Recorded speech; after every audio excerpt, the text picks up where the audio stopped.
It's been a few days, but we're back with some more Ferrari Road to Glory. Today we're here for the British Grand Prix, my home race. Because of that, we are back in the red and white livery for this special occasion, and I'm looking to try and yet again, hopefully, have another good weekend. Now guys, if you haven't seen the last episode, go check it out, link in the top right. It has been a few days, so spoiler warning and all that good stuff. I believe it was Canada. Go watch it, go see what happened, and then come back to this one. Either way, let's get into it. So, starting off with a powertrain department event, we had the choice of either trusting or, actually not going to a meeting regarding possible improvements, and we chose to accept and go to that meeting to hopefully improve department morale. With that done, we had confirmation of 2 reliability upgrades arriving, and we went ahead and repurchased a failed one for the gearbox, and we're going to purchase an upgrade for the MGUH. So basically using this period of the season where we're very fast to basically do some reliability work to hopefully improve our car, as we have recently re-enabled failures in the last episode. However, we have set them to low in terms of frequency. Now you can see here we're going to change the gearbox, which was very second hand. Also, the energy store was on 59%, so that is crucial because your energy charge is how much you can save up on the battery.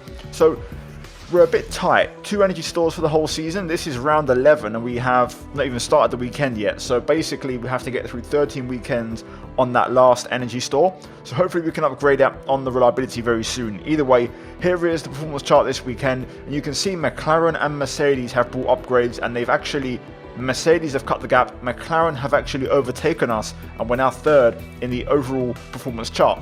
The forecast though is the big one. It's absolutely pouring rain for the entire race. Heavy rain conditions, a fully wet weather tyre race the whole way through, possibly intermediate. Sometimes you can see that, but the key thing is we're going to see no dry tyre running in the race whatsoever.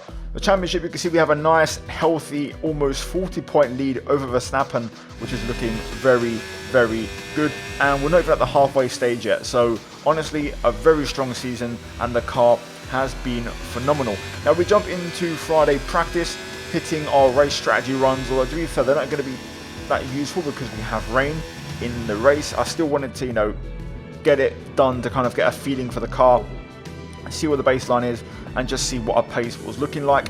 And we had pretty decent pace. We got faster every single lap. We finished practice in 14th place, Leclerc up in the top 5. And you can see we picked up actually equal amounts of R&D points, 432 each, which is quite a rare thing to see, especially your teammate racking up a healthy chunk of points like yourself, the player. And of course we have a decent amount of productive discounts being carried over into other upgrades moving forward. So guys, with that done, let's move into qualifying and let's get to it. The last dry session of the weekend before we get into the race, which is going to be pouring rain. So let's see if we can try and once again get another pole position, this time though on home soil with our, of course, my favorite livery of all the special ones Ferrari have had, of course, in the red and white. So here we go, on track, currently on our first push lap around here. Lovely circuit. I love driving this place. Russell, a 1:24.5, setting the pace for Mercedes-Benz out front. We're going to look to try and beat that on our first lap here, making our way into Sector 3, through Stowe, carrying the speed right on the track limits, and then on the brakes into the Vale chicane, down to 4th gear, clip the left and then clip the right. Important to get a good exit and traction out of here as we then run up to the line. And our first lap is going to be a 24.015, and we lay down the gauntlet straight away as we're half a second up on second place man George Russell, who was quickest of everyone. So literally a huge statement on our very first lap. We then head on to our second attempt. Perez has now got into second place, about 4 tenths off the gap to us in P1. So we still have a healthy margin, so we just have to try and improve, and even by the smallest margin it will likely be enough. So here we go. Lap underway. Turn 1 and turn 2 are completely flat. We don't quite get the apex of turn 1, so we lose a little bit of time. You want to make sure you're hitting those curbs. Through turn 3 and 4th gear, be patient, and then open up turn 4. Use all the exit curb here to get the power down super early and find that traction. And in the first sector, we're down by half a tenth. A lot of that in turn 1. On the brakes into Brooklands, brake at the 50, down to 5th, and then drop to 4th to get a late apex. Open up Luffield as much as possible, and then try to get tight very early to get a good drive and exit off the corner. You can see here we're pretty much still even with, you know, the sector 1 split as we make our way into Cops, the old turn 1, completely flat out, easy flat. Just make sure you hit the apex and then try to not put too much wheel lock to minimize drag. And now into the S section, Maggots, Beckett's and Chapel. Beautiful, flowing a bit too early into that right-hander, which just gives us a bit of wash. And unfortunately, we invalidate. Now the question is our first lap enough? Yes, it is. Luckily, we get away with a mistake and it doesn't cost us as we get yet another pole position this season in the Ferrari Road to Glory. Charles Leclerc, P5. Again, not the best qualifying from him. Both McLarens get the edge and Russell on the front row. It's a British driver, 1, 2, 3. So the home crowd will be very happy with that one. Hamilton only P12 in the second Mercedes. A bit of a yikes compared to his teammate. And then the big one is Max Verstappen, also only P7. So a very interesting grid. And of course, this is qualifying, but the race is in fully wet conditions. So yeah, guys, let's get into it. Let's get into the main event. Let's see what happens. Either way, qualifying done, another pole. Let's convert, hopefully, into another race win. Welcome everyone as you join us at a former Second World War aircraft base, now converted into one of the great motor racing tracks. Britain is one of only 2 countries to have held a Grand Prix in every year of the Formula One World Championship, and long may that continue. This is Silverstone, and this is the British Grand Prix. Silverstone circuit then is 3.6 miles long, has a total of 18 corners, and of course is no stranger to the rain. There won't be any DRS available in these conditions, but the Wellington and Hangar Straights are still good opportunities to tuck into the slipstream and make a pass. It's time to take a look at our starting grid for today's race. Martinez lines up on pole position, and starting next to them is George Russell. Considering the rest of the grid, we have Norris, Oscar Piastri, Leclerc, Perez, Verstappen, Magnussen, Fernando Alonso, Gasly, Hülkenberg, Hamilton, Stroll, Albon, Ricciardo, Bottas, Tsunoda, Ocon, Sargent, and Zhou Guanyu. Which of these talented drivers will come out on top today? Well, it's not going to be plain sailing for our drivers today, although with the sky falling as it is, perhaps sailing isn't too far from the truth. Anthony Davidson, could be a wet one today. Great to have you with us. What are your thoughts? It is a touch damp, isn't it? Well, as a driver, there are 3 big things to worry about when racing in these kind of conditions: standing water, tyre temperature and visibility. Judging distance to the cars around you is really tricky when you're driving through the vast amounts of spray that these wet weather Pirelli tyres kick up.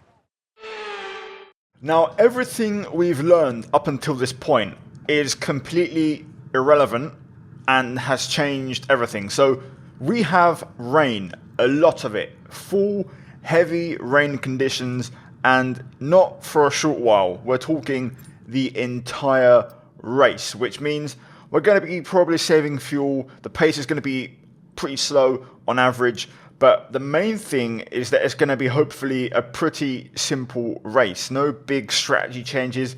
Maybe we drop to intermediates, possibly. That can happen. Inters in heavy rain can work, but that's the absolute most that's going to change, or the only real variable in this race. So we're starting P1. Strategy is going to be as shown. I think tyre wear could be better than this, possibly even a no stop. But literally, there's not a lot of flexibility here. So the key thing is we made our wing adjustment in qualifying planned for the race. So hopefully that will help us out. Main thing is to try and be fast. I've yet to do any wet weather laps with the Moser wheel. So we're going to learn on the fly and see what happens. That might be the reason we struggle on pace. So let's get to it. Formation lap. Get the tyres warmed up, send it in the race, and hopefully convert into another race win and extend our championship lead. Now we're getting a pretty decent bit of tyre temp. Before we start, let's quickly... The radar suggests that this heavy rain will be with us for a while now. Full wet seem like the best tyre for now. Okay, so we'll see. Looks like it's going to be a pretty straightforward race. So let's get to it. Let's line her up and hopefully have a smooth race. I will move my car slightly to the inside just to, you know, cover off if necessary. But I'm going to trust my pace here.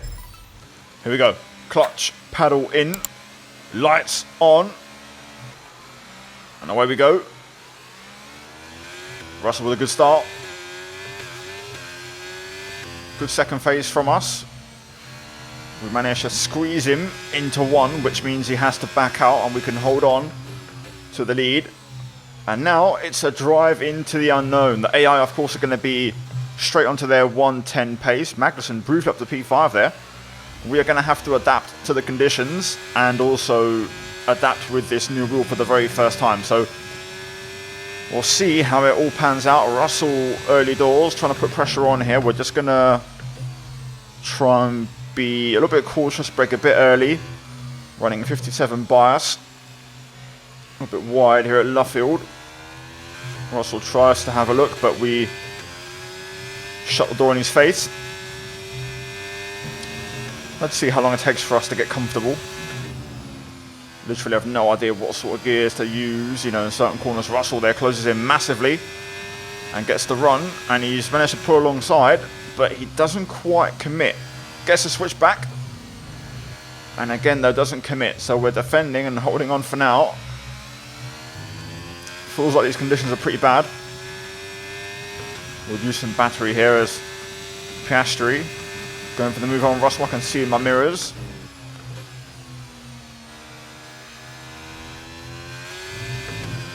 Good exit there.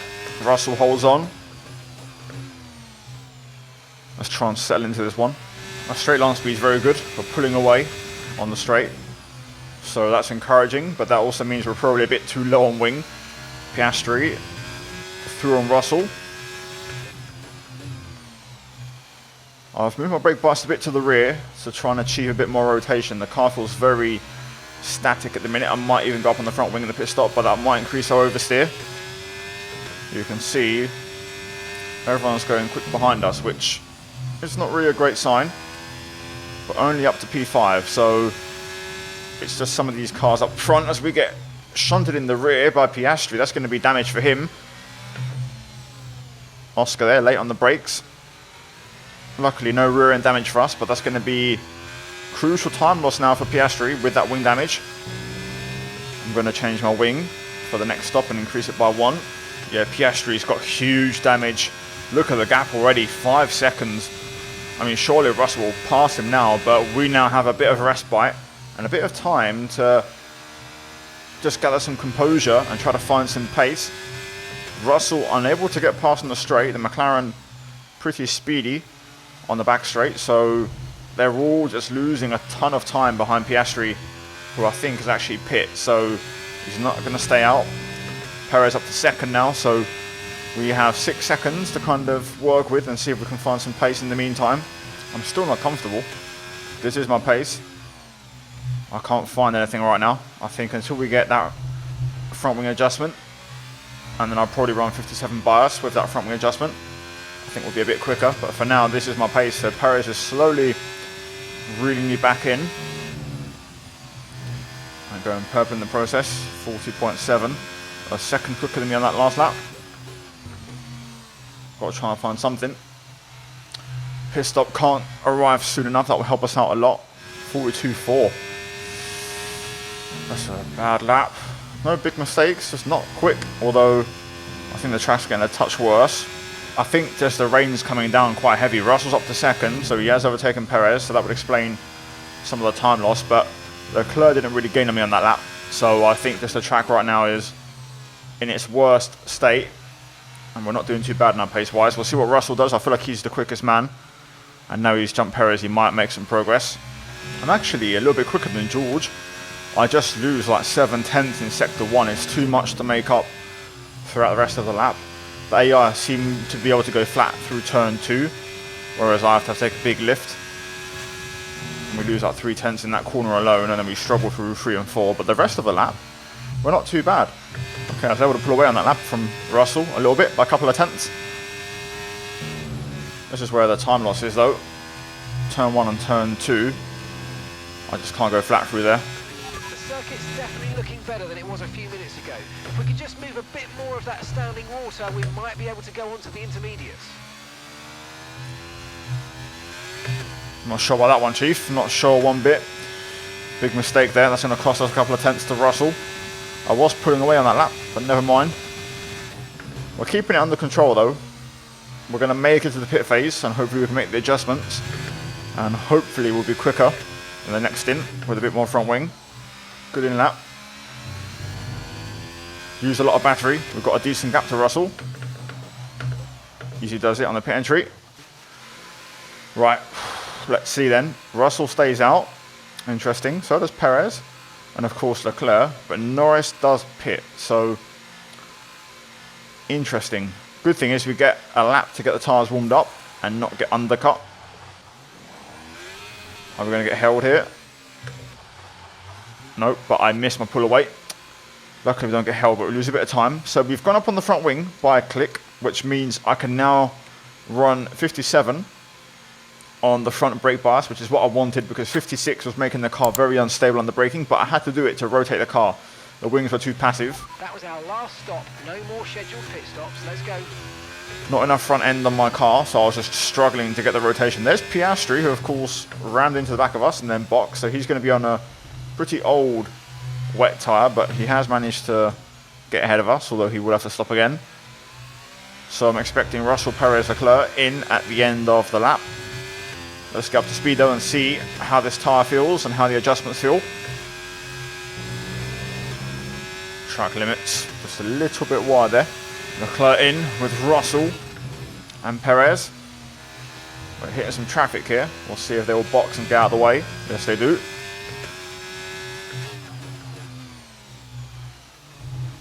Norris has gained quite a bit on us on this lap, so I don't think our pace issues are fully resolved. We should still be in first. Purple sector 3. And there we go. Back into P1 for now. And we'll see what everyone's pace is. Norris may well have undercut them all here. Looks like P3 for Lando, just behind Russell. Make that P2. There it is. What an undercut from McLaren and Lando Norris. Right, let's see what sort of pace we have. Oh, Hulkenberg out the race for that trigger. Okay, caution, caution. Virtual safety car is out. Reduce speed and maintain a positive delta on your dash. Okay, virtual for now. It hasn't gone to full safety car, which I'll take. Let's be careful with the delta. Virtual safety car is ending. Maintain your pace until we get the green flags. VSC ending. Wait for the greens. Oh no! Oh my god. Okay, VSC ending. We're going green. Maintain positive delta until the green flags. That was so close. Track, resulting in loose debris. Fortunately, the marshals have managed to clear it up in time, and there are so far no plans for a safety car. Elvis, shut up, mate. Right, well, we're in trouble. Drive through in one of the slowest and longest pit lanes. Drive through penalty. You've got a drive through penalty. So, okay, clear. When, you know, Mark's finished talking, we're going to have to serve a drive through. I'm going to give it everything for the next couple of laps and just see if I can get a gap, not to P2, but to like P7 or what I can tell on the mini-map. I can't see exactly who it is, but it's a very long, slow pit lane, but the fact is in full wet conditions, that AR will lose a lot of time through the final chicane, so it won't be as painful as in the dry, but we've got to try and push and get a gap, so we're going to give it everything. I think I'm going to go. Now we've used all the battery. Okay, let's slow down to 60. Right. I think I'd like to be maybe right behind Verstappen in that little 4-car train heading down to the final chicane. It is only a drive-through. We'll gain a bit of time through here as we shortcut the chicane, and they're having to go through it. But then we're going to bleed time on the main straight if I can just be behind them. I don't think we're going to have pace, though, to beat them. It's going to be really tricky to pull off. And yeah, we're going to be behind Verstappen. So we'll be in the points just, I think, in P9. There's Albon on the pit straight. Okay, the scrub tyres should rubber in faster, allowing you to start the push sooner. Track limits, not ideal. That's the second warning, even that one's absolute BS. So we can't get another one now. This race has really unraveled, and oh my god, I think we've lost the engine. Have we lost the gearbox or the engine? Wow. What a sequence. I definitely think we need to stay on this tyre a bit longer, but there's no question the track's drying. We might be in a position to change soon. Mark, mate, have a day off. You're broken. Wow. Brutal. Absolutely brutal.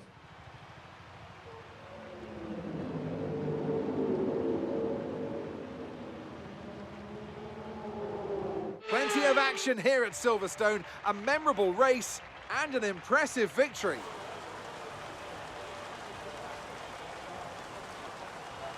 And talk to me, what do you think it was that sealed the win for them? Rain always has the potential to liven up a race and mix up the order, and they've taken full advantage of that to claim the victory today. It's always a bit of a lottery when the conditions are like this, but they've managed to stay on circuit and have come out on top.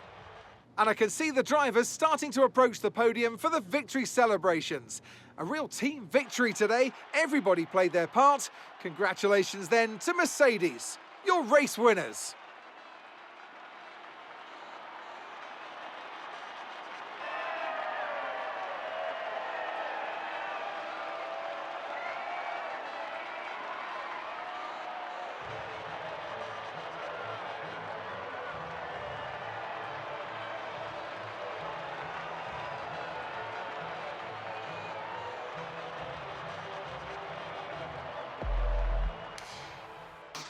Now, to be fair, even though that was pretty brutal, just how that quickly unraveled in a lap, I think overall, it's not terrible. Russell wins and Norris gets P2 with Perez P3. So our nearest rivals, Leclerc and Verstappen, finish P4 and P6 respectively. Verstappen does get the extra point, but still, it's not as bad as it could have been. So I'm not totally annoyed with it. So yeah, there's your top 10. There's your final finishing order. Piastri on a 2-stop does recover to points. But let's look at the standings and see how things look. So we still lead the way. We still have a healthy margin over Verstappen, 29 points, 31 over Leclerc. So we're looking pretty decent in that regard. Russell with the win stays in 6th. Lando with the 2nd place stays in 5th, but they just generally close the gap to the cars ahead.